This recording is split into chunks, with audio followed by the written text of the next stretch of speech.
नमस्कार, मैं हूं मनमोहन भट्ट। उत्तराखंड की अगली चीफ सेक्रेटरी यानी मुख्य सचिव राधा रतूड़ी होंगी। मुख्यमंत्री पुष्कर सिंह धामी ने फाइल को अंतिम मंजूरी प्रदान कर दी है। राधा रतूड़ी जल्दी ही अपना चार्ज संभाल लेंगी। अभी डॉक्टर एस संधू उत्तराखंड के मुख्य सचिव हैं, जो 31 जनवरी को रिटायर हो रहे हैं। हालांकि रिटायर तो संधू साहब जुलाई 2023 में ही हो चुके हैं, लेकिन दिल्ली से उन्हें एक्सटेंशन दिया गया था 6 महीने का। हालांकि मुख्यमंत्री उस समय भी चाहते थे कि राधा रतूड़ी को ही मुख्य सचिव की कमान सौंपी जाए, लेकिन संधू साहब का रसूख ऐसा था कि भारत सरकार ने उनका एक्सटेंशन 6 महीने का दे दिया। संधू साहब के ऊपर महत्वपूर्ण जिम्मेदारी यह थी कि बद्रीनाथ और केदारनाथ धाम में जो रीडेवलपमेंट प्लान चल रहा है, पुनर्निर्माण के काम चल रहे हैं, उनको ठीक तरीके से मैनेज करना, उनको ठीक तरीके से मॉनिटर करना। और भारत सरकार या कह लीजिए सीधा सीधा प्राइम मिनिस्टर ऑफिस इसको संधू साहब से लगातार पूछता रहता था। यानी एक फीडबैक या लगातार बैठकें, मीटिंग ऑनलाइन हुआ करती थी, जो बद्रीनाथ केदारनाथ पुनर्निर्माण के कामों की समीक्षा किया करते थे। सीधा प्राइम मिनिस्टर ऑफिस अगर समीक्षा सीधा चीफ सेक्रेटरी से कर रहा है तो इसका अंदाजा लगाया जा सकता है कि संधू साहब की क्या हैसियत रही होगी।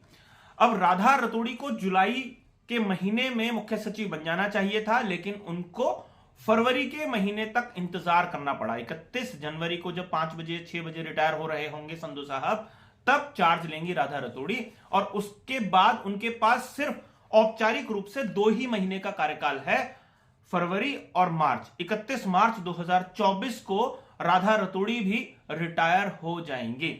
यानी एक संभावना यह है कि राधा रतूड़ी को भी एक्सटेंशन दिया जाएगा, क्योंकि जब 31 मार्च को वो रिटायर हो रही होंगी उस समय लोकसभा चुनाव की आचार संहिता लगी हुई होगी और चुनाव उन्हीं की देखरेख में संपन्न किए जाएंगे। ये बात बिल्कुल स्पष्ट है। यानी 31 मार्च को जब उनका कार्यकाल खत्म हो रहा होगा, उससे पहले ही उनके कार्यकाल को बढ़ाने को लेकर मंजूरी सरकार दे चुकी होगी। मुख्यमंत्री तो चाहते ही थे जुलाई के महीने में कि राधा रतूड़ी को कमान सौंपी जाए मुख्य सचिव की, लेकिन संधू साहब ने अपने रसूख के चलते 6 महीने का एक्सटेंशन पा लिया था। अब देखना यह है कि राधा रतूड़ी किस तरीके से मुख्य सचिव की भूमिका निभाएंगी। हालांकि पिछले कुछ महीने से राधा रतूड़ी एक्टिव काफी दिखाई दी, और जब मुख्यमंत्री विदेश दौरे पर गए तो भी उन्होंने शासन में तमाम महत्वपूर्ण बैठकें की, तमाम महत्वपूर्ण फैसले लिए, तमाम महत्वपूर्ण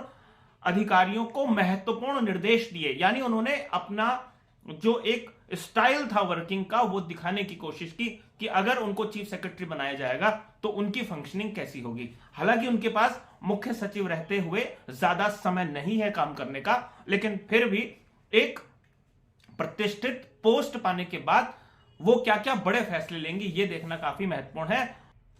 बद्रीनाथ केदारनाथ के रीडेवलपमेंट प्लान पर वो किस तरीके से मॉनिटर करेंगी, कैसे प्राइम मिनिस्टर ऑफिस को वो बताया करेंगी, ये देखना काफी महत्वपूर्ण होगा। आपको एक बात और बताऊं कि राधा रतूड़ी के जो पति हैं वो हैं अनिल रतूड़ी साहब, जो डीजीपी के पद से रिटायर हुए हैं। और रतूड़ी दंपत्ति एक ऐसा दंपत्ति है उत्तराखंड में जिन्होंने पुलिस के सर्वोच्च पद पर भी काम किया है, यानी रतूड़ी साहब ने, और मैडम रतूड़ी जो है वो मुख्य सचिव की भूमिका में होंगी। एक और महत्वपूर्ण बात, राधा रतूड़ी उत्तराखंड की पहली महिला मुख्य सचिव है। उनकी फंक्शनिंग से बहुत सारे और लोगों को हौसला मिलेगा। कितना हौसला मिलेगा ये देखना भी काफी महत्वपूर्ण होगा। अभी के लिए साथियों इतना ही। अगली रिपोर्ट में आपसे फिर मुलाकात होगी, तब तक इजाजत दीजिए। नमस्कार।